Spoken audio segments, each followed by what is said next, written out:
तो महाक्लेश कैसे करके बना हुआ है? दो शब्दों से, महा और क्लेश। महा का मतलब बड़ा और क्लेश का मतलब संकट। तो महाक्लेश मतलब बड़ा संकट जो धरती पर रहने वालों के लिए आएगा, आया नहीं है, आएगा। महाक्लेश मतलब बहुत बड़ा संकट। अब उस संकट के दौरान हम कुछ बातों को पाते हैं कि क्या क्या होगा उनके मसीह विश्वास के कारण। और जब बहुत सारे लोग, सबसे पहली बात तो यह है कि हर जाति, हर कुल, हर भाषा में से परमेश्वर अपने लोगों को बचा करके रखेगा उस महाक्लेश के दौरान। ऐसा नहीं है कि कोई जैसे जनजाति है या कोई ऐसी जाति जहां पर अभी तक परमेश्वर का वचन नहीं पहुंचा है, वहां भी परमेश्वर अपने वचन को वहां पर क्या करेंगे? पहुंचाएंगे। और उस वचन को पहुंचाने के द्वारा परमेश्वर हर जाति, हर कुल, हर भाषा में से अपने लोगों को वहां पर इकट्ठा करेंगे और वो बहुत सारे लोग होंगे। वहां पर चिंता करने का विषय ये नहीं है कि जैसे एलिया बोला कि मैं अकेला बचाऊं। अकेला नहीं, परमेश्वर ने पता नहीं कितने सारे और लोगों को बचा करके रखा हुआ था। ऐसी परमेश्वर ने कितने सारे लोगों को हर जाति, हर कुल और हर भाषा में से अपने लिए बचा करके उस महासंकट या महाक्लेश के दिनों में रखा हुआ है। दूसरी बात, ये वे लोग होंगे जिन्होंने अपने अपने वस्त्र मेमने के लहू से धो करके श्वेत कर लिए हैं, धो लिए हैं। वे लोग होंगे मेमने के लहू से। अब लहू क्या करता है? आप किसी वस्त्र पर अगर लहू लगाएंगे तो क्या होगा? वो श्वेत नहीं होगा। लहू अगर आप किसी इन वस्त्रों पर लगाएंगे तो वो श्वेत नहीं होगा। ये हमारे आत्मिक जीवन को दर्शाता है, जिसमें यीशु मसीह के लहू को जो हम अपने आत्मिक जीवन पर लगाते हैं तो वो श्वेत हो जाता है, यानी कि हमारे पाप जो है निकल जाते हैं। इसका क्या मतलब हुआ? श्वेत हो जाने का क्या मतलब हुआ? अब सफ़ेद रंग जो है वो सच्चाई को, पवित्रता को और धार्मिकता को, अच्छी चीज़ों को दर्शाता है। जबकि और जैसे मिलावट वाला या धुंधला या कालापन जो लिए हुए जो रंग होते हैं वो क्या दर्शाते हैं? पाप के लिए। अब श्वेत हो जाएंगे, इसका मतलब क्या है? इसका मतलब सीधा सा ये है कि वे लोग मेमने के लहू के द्वारा अपने जीवन में से दुष्ट आत्माओं को क्या कर देंगे? निकाल देंगे। अपने जीवन में से दुष्ट आत्माओं को हटा देंगे। और ये किसके द्वारा निकलता है? यीशु मसीह के लहू के द्वारा। यीशु मसीह का लहू हमारे जीवन को क्या करता है? धो करके शुद्ध कर देता है, पवित्र कर देता है। क्या मतलब हुआ? कि हमारे जीवन से वो दुष्ट आत्माओं को निकाल देता है। हम एक शुद्ध व्यक्ति बन जाते हैं, या वो हम अशुद्ध आत्माओं से रहित इंसान बन जाते हैं। अशुद्ध आत्मा जिसमें है वो क्या है? वो शुद्ध नहीं है। लेकिन जिसमें अशुद्ध आत्माएं नहीं हैं, जिसमें दुष्ट आत्माएं नहीं हैं, जिसमें पाप नहीं है, जिसमें बुराइयां नहीं है, जैसे लिखा हुआ है कि तुम्हारे मन से जो बुरी बुरी बातें निकलती हैं वो नहीं हैं, तो क्या हो गए? हम श्वेत हो गए, हम साफ हो गए, हम क्या हो गए? पवित्र, निष्कलंक और निर्दोष हो गए। तो बोल कौन लोग होंगे? जिन्होंने मेमने के लहू से अपने आप को धो करके साफ कर लिया है, श्वेत बना लिया है। ये बहुत सारे लोग होंगे। और महासंकट के दौरान जो क्लेश में से निकल करके आएंगे। अब महासंकट की गंभीरता को हम लोग समझेंगे। महासंकट क्या होगा? जिसमें बहुत बड़ा संकट होगा। महासंकट का सीधा सा मतलब ये कि बहुत बड़ा संकट होना।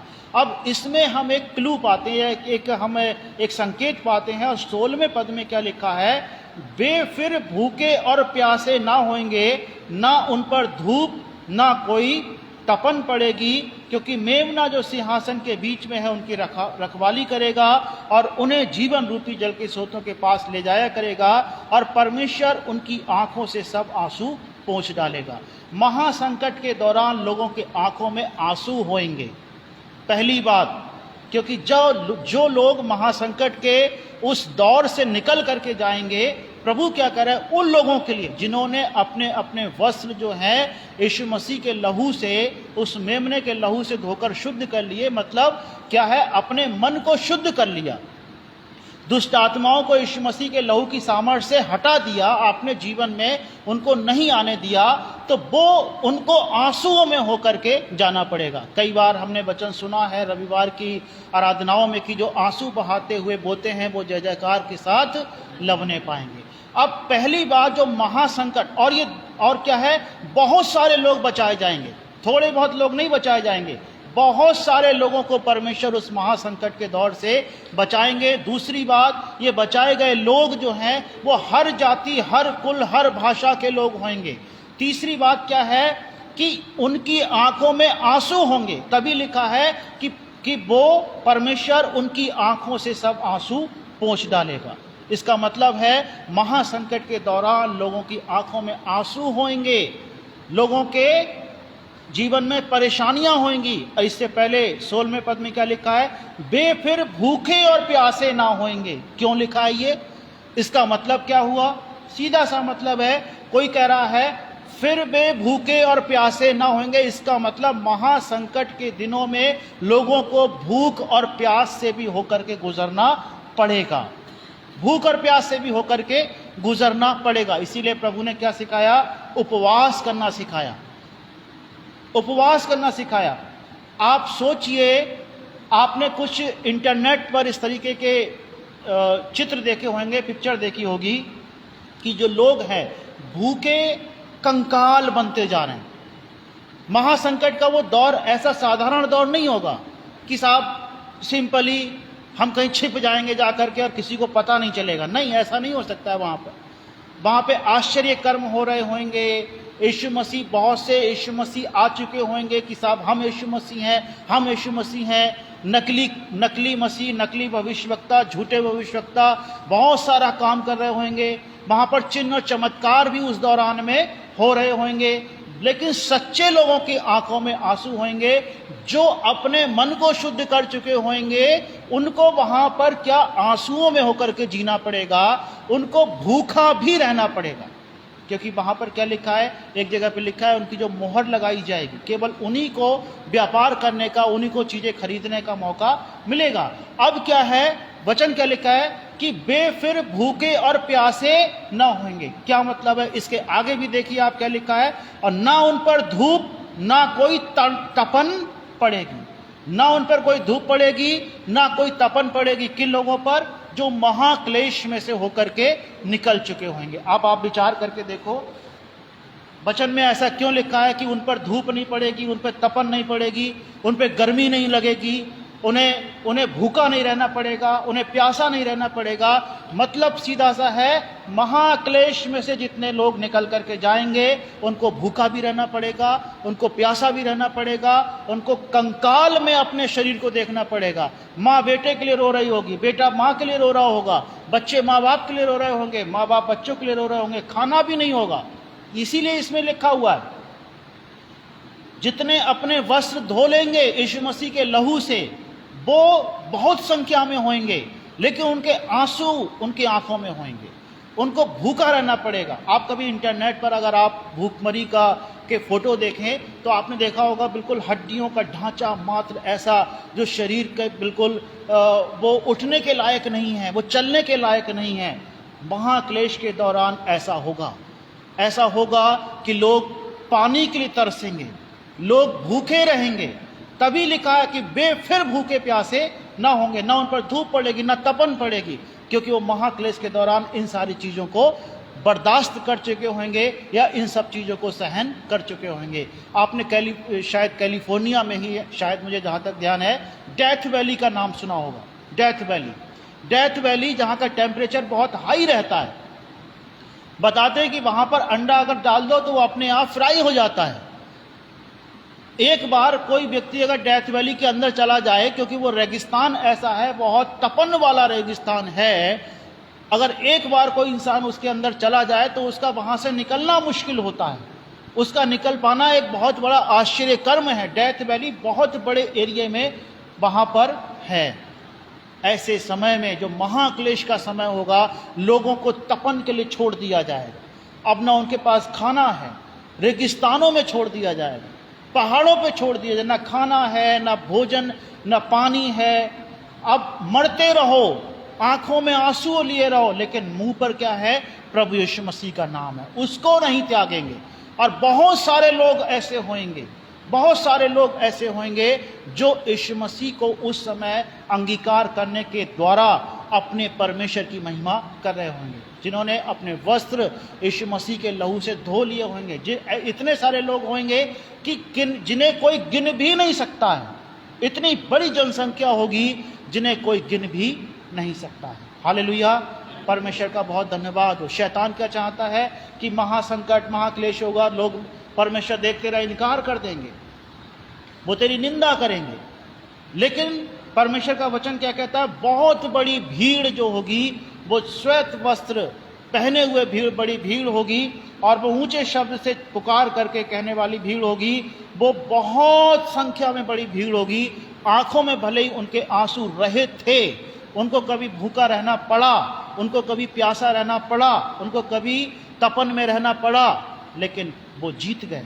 क्यों? क्योंकि उनकी जुबान ने, उनके अंतरात्मा ने कभी भी यीशु मसीह का इनकार नहीं किया। इसीलिए यीशु मसीह ने, जब परीक्षा का समय था यीशु के पास, जब शैतान आया, कह दे ये पत्थर रोटियां बन जाएं। यीशु ने क्या कहा? मनुष्य केवल रोटी ही से नहीं, लेकिन हर एक उस वचन से जो परमेश्वर के मुख से निकलता है जीवित रहेगा। क्या मतलब है? यीशु मसीह चाहते तो वहां पर रोटी, परमेश्वर के दूत आकर के उनको कहीं से भी रोटी का, जो एलिया को परमेश्वर खिला सकता है, यीशु मसीह के लिए भी इंतजाम हो सकता था। वो एक संकेत था। वो परीक्षा जो यीशु मसीह ने वहां पर जीती, वो हम सब के लिए था, बताने के लिए कि जब संकट आएगा, महाक्लेश आएगा, रोटी आपके पास नहीं होगी, लेकिन फिर भी आप कैसे जीवित रहोगे? परमेश्वर के वचन से जो उसके मुख से निकलता है। ना कि हम रोटी से जीवित रहेंगे। रोटी नहीं मिलेगी महाक्लेश के दिनों में, वचन में ऐसा ही लिखा है। और तब शैतान आपके पास आकर के कहेगा, शैतानी लोग आपके पास आकर के कहेंगे, अरे भाई जीना है तो थोड़ा सा कॉम्प्रोमाइज कर लो। जैसे आज भी कई बार लोग कहते हैं, अरे थोड़े से कॉम्प्रोमाइज में, थोड़ा हेर फेर, थोड़ा इधर उधर करने में क्या फर्क पड़ता है? हम अपने बच्चों के लिए कर रहे हैं, हम अपने लिए कर रहे हैं, हम अपने आगे वंशजों के लिए कर रहे हैं। और वहीं पर प्रभु क्या कहता है? प्रभु कहता है कि मनुष्य केवल रोटी ही से नहीं, रोटी जरूरी तो है, लेकिन उस वचन से जो परमेश्वर के मुख से निकलता है। आज एक संदेश क्या है? अगर हम थोड़े से थोड़े में विश्वास योग्य हैं, तभी हम अधिक से अधिक में विश्वास योग्य रह पाएंगे। अगर हम आज फेल हो जाते हैं अपनी जिंदगी में, हम महाक्लेश के दौर में इस समय नहीं हैं, साधारण से क्लेश हैं। कोई बहुत बड़े क्लेश हमारे देश में इस समय नहीं है, सिंपल से क्लेश हैं। सिंपल महाक्लेश की तुलना में तो कुछ भी नहीं है। आज आपके पास रोटी है, आपके पास पानी है, आपके पास एसी है, पंखे हैं, हर तरीके की सुविधाएं हैं। लगभग गांव में भी, शहरों में भी महाक्लेश के दौरान परमेश्वर के सच्चे लोगों को कुछ भी मिलने वाला नहीं है। ना एसी होगा उनके लिए, ना पंखे चल रहे होंगे उनके लिए। रोटी तक नसीब नहीं होगी तो एसी और पंखे कहां से चलेंगे? परमेश्वर के लोगों, अगर आज हम कॉम्प्रोमाइज करते हैं, अगर आज हम थोड़े से थोड़े में विश्वास योग्य नहीं रहते हैं, तो हम ज्यादा में कैसे विश्वास योग्य रह पाएंगे? थोड़े से क्लेश अगर हमारे जीवन पर आते हैं, तो अगर हम उस समय विश्वास योग्य बने रहते हैं, तभी हम बड़े से बड़े क्लेश में विश्वास योग्य बने रहने पाएंगे। अन्यथा क्या होगा? परमेश्वर का वचन बताता है, जो थोड़े से थोड़े में विश्वास योग्य नहीं, वो अधिक में भी विश्वास योग्य नहीं। आज हमारे पास जरा सी भी परेशानी जब आती है, कोई भी थोड़ा सा संकट आता है, और अगर हम उस समय परमेश्वर की महिमा कर रहे होते हैं, हम चिल्ला रहे होते हैं, चाहे कुछ भी हो, परमेश्वर मैं तेरा धन्यवाद करूंगा। जैसे हबक्कूक नबी ने क्या कहा कि चाहे कुछ भी ना रहे, अंजीर भी ना मिले, दाखलता भी ना मिले, दाख का फल भी ना मिले, बैल भी ना रहे, कुछ भी ना रहे, फिर भी मैं यहोवा के कारण आनंदित रहूंगा। यहोवा परमेश्वर मेरा बलमूल है। वहां पर आनंदित नहीं, वहां पे लिखा है अति आनंदित रहूंगा। परमेश्वर के लोगों के लिए अति आनंद ठहराया गया है। हमारी प्राथमिकता क्या है? लाजर के बारे में सोचिए। लाजर जिसके कुत्ते आकर के घाव चाटा करते थे, कुत्ते आकर के क्या करते थे? उसका घाव चाटते थे। और एक आदमी जो धनवान था, वो बड़े शौक से अपने शौकों को पूरा करते हुए विलासिता के साथ जीवन जी रहा था। परमेश्वर का वचन कहता है कि लाजर मरा पहले, धनवान मरा बाद में। लेकिन लाजर पहुंचा अब्राहम की गोद में और धनवान पहुंच गया नरक में।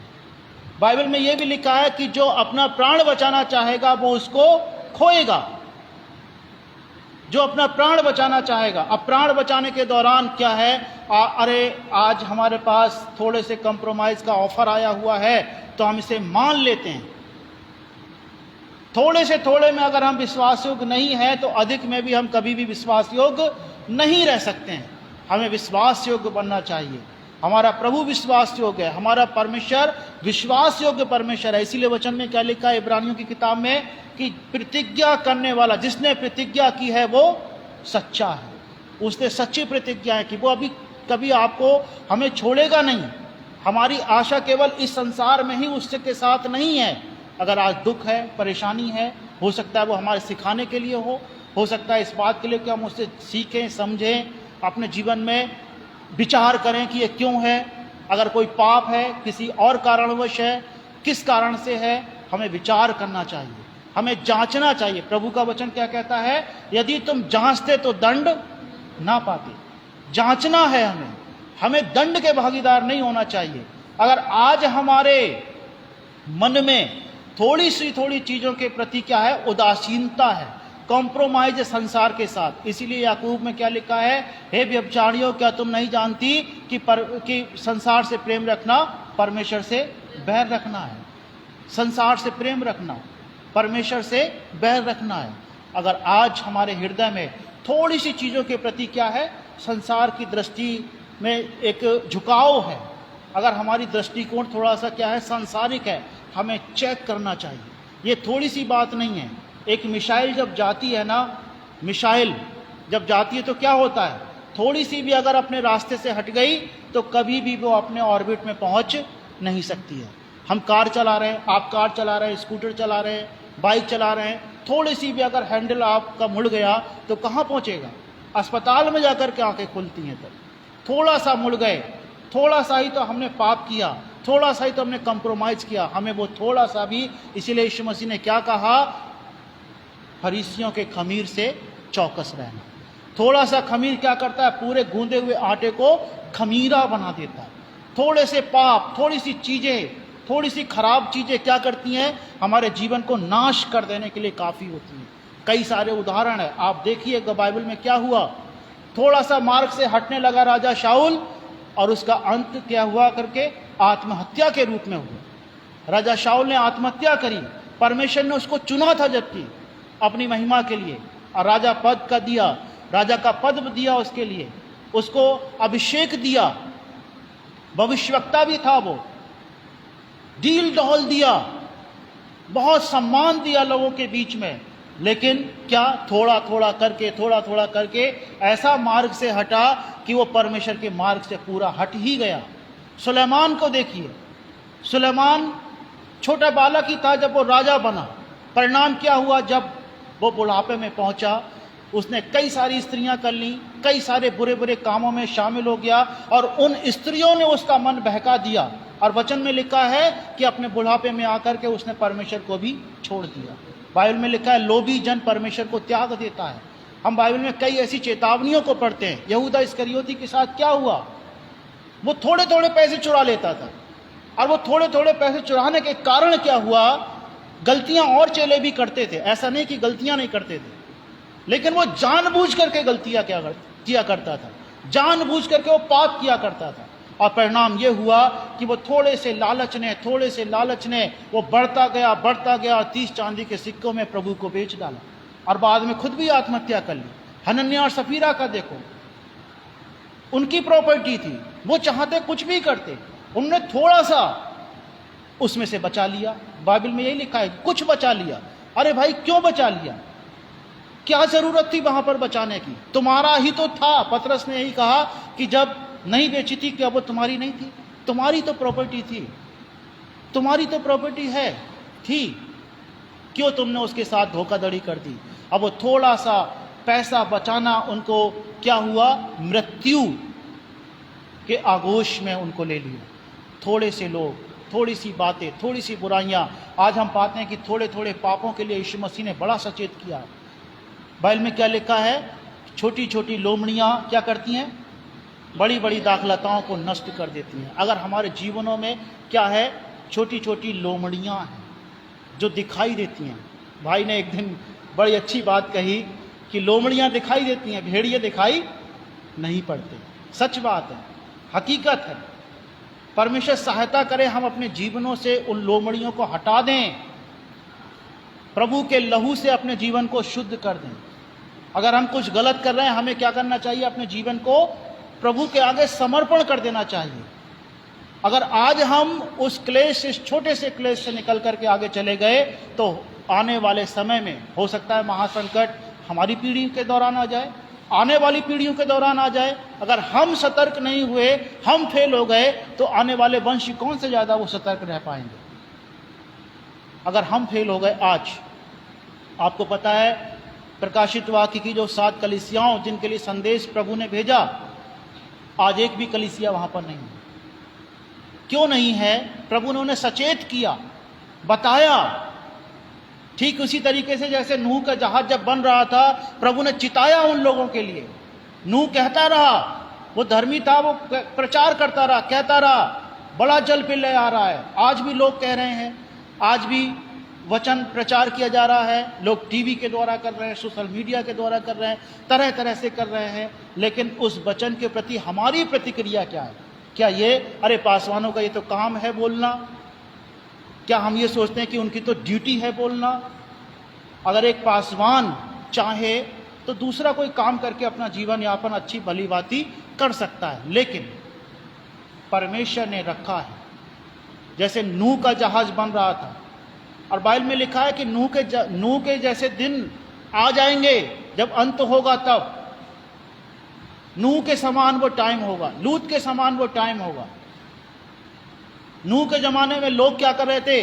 अपने मस्ती कर रहे थे, शादियां कर रहे थे, हर तरीके से अपने जीवन में व्यस्त थे, लेकिन परमेश्वर के साथ नहीं आ रहे थे।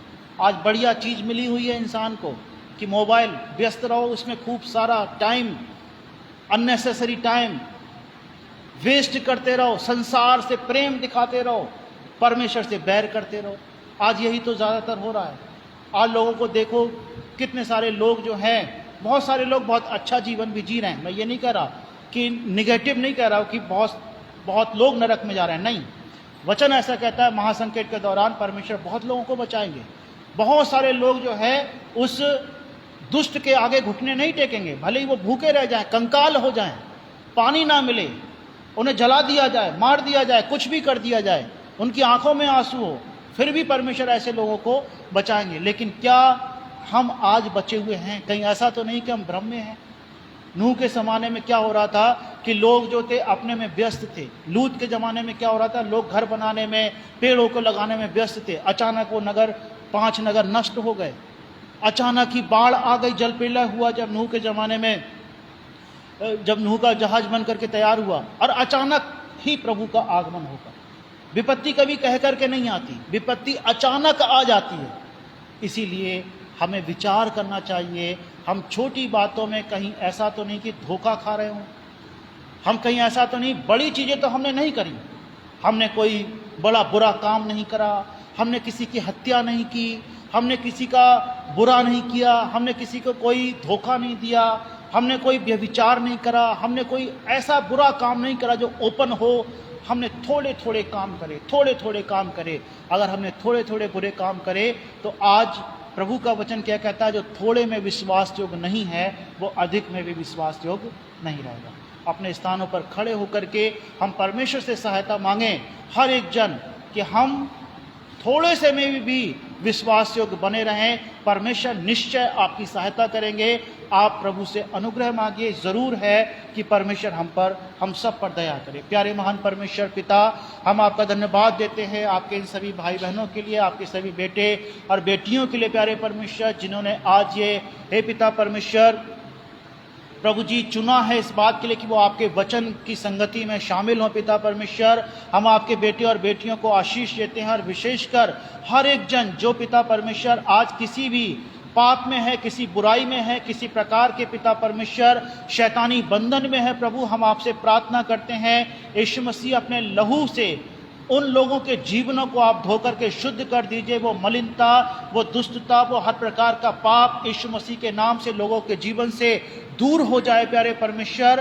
और हम प्रार्थना करते हैं प्रभु, अपने लोगों से बोलिए और बातचीत कीजिए। हम पिता परमेश्वर, जैसे उन दिनों में लूत के दिनों में या फिर नूह के ज़माने में पिता परमेश्वर जो लोगों ने मूर्खता करी, वैसी मूर्खता हम करने वाले ना बने प्यारे परमेश्वर, वरन हम उन लोगों में बने पिता परमेश्वर जो महाक्लेश के दौरान भी प्रभु यीशु मसीह हे परमेश्वर भूखे तो रहे, प्यासे तो रहे, तपन में भी रहे, उनके आंखों में आंसू भी रहे, लेकिन फिर भी परमेश्वर पिता आपने हे प्रभु जी उन्हें अनुग्रह प्रदान किया कि वो अपने जीवन को प्रभु आपके लहू से धोकर के शुद्ध रख पाए। पिता परमेश्वर, हम आपसे विनती करते हैं हमारे जीवनों को शुद्ध बनाए प्यारे परमेश्वर, पवित्र बनाए प्रभु यीशु मसीह। कोई भाई बहन हे पिता जो लोगों के जीवन में किसी भी प्रकार की बुराई है, आलोचना है, व्यर्थ की आलोचना है, व्यर्थ में पिता परमेश्वर चिंतन मनन करना है। आपका वचन कहता है मूर्खता का विचार भी पाप है। प्रभु हम आपसे प्रार्थना करते हैं हर एक मूर्खता का विचार, हर एक बेविचार, हर प्रकार की बुराई हमारे जीवन से दूर रहे प्यारे परमेश्वर, ताकि प्रभु यीशु मसीह हम पिता परमेश्वर उस विश्वास योग्य सेवक के नाई बन पाए, उस विश्वास योग्य व्यक्ति के नाई बन पाए जो थोड़े से थोड़े में भी विश्वास योग्य रहता है प्यारे परमेश्वर, ताकि प्रभु जब आप आए तो हमें विश्वास योग्य पाएं और हम अनंत काल के लिए प्रभु आपके साथ में रहने पाएं। पिता परमेश्वर हम प्रार्थना करते हैं जितने भाई बहन पिता परमेश्वर इस समय इस चर्च के अंदर हैं, सबको आशीष दीजिए, सबके मनोरथों को पूरा कीजिए, सबको प्रभु आपके द्वारा बहुतायत की आशीष मिले। महान परमेश्वर हम धन्यवाद देते हैं, सारा आदर सारी महिमा प्रभु आपको मिले। धन्यवाद के साथ प्रार्थना उद्धारकर्ता प्रभु यीशु के नाम में मांग लेते हैं, आमीन। अपने स्थानों पर बैठ जाएंगे। प्रभु आप सबको बहुत आशीष दे। मेरी आशा है कि प्रभु आपके सबके साथ हैं, प्रभु की दया सब पर बनी रहे। कुछ प्रार्थना निवेदन है जो हम लोग प्रार्थना में परमेश्वर के पास पिछले रविवार, पिछले बृहस्पतिवार को गए और प्रभु ने कई जीवनों पर अपनी दया की। ज़रूर है कि हम आज भी परमेश्वर के सम्मुख आए, परमेश्वर के सम्मुख प्रार्थना करें, घुटने टेक करके ही प्रार्थना करें। बेहतर है परमेश्वर दया करे उन सारे प्रार्थना निवेदनों पर जो पिछले हमने बृहस्पतिवार को प्रभु के सामने रखे थे। और जो लोग घुटने नहीं टेक सकते हैं वो आगे आकर के चेयर डाल सकते हैं, साथ में रहेंगे तो बेहतर होगा। अगर आप घुटने नहीं टेक सकते, प्रभु आपकी समस्याओं को समझते हैं, तो आप आगे आकर के चेयर डाल लीजिए। और ज़रूर हम एक साथ एक मन होकर के, कुछ लोग ही शायद आज प्रार्थना कर पाएंगे, एक मन होकर के हम सब लोग प्रार्थना करेंगे। सबको जय मसीह की।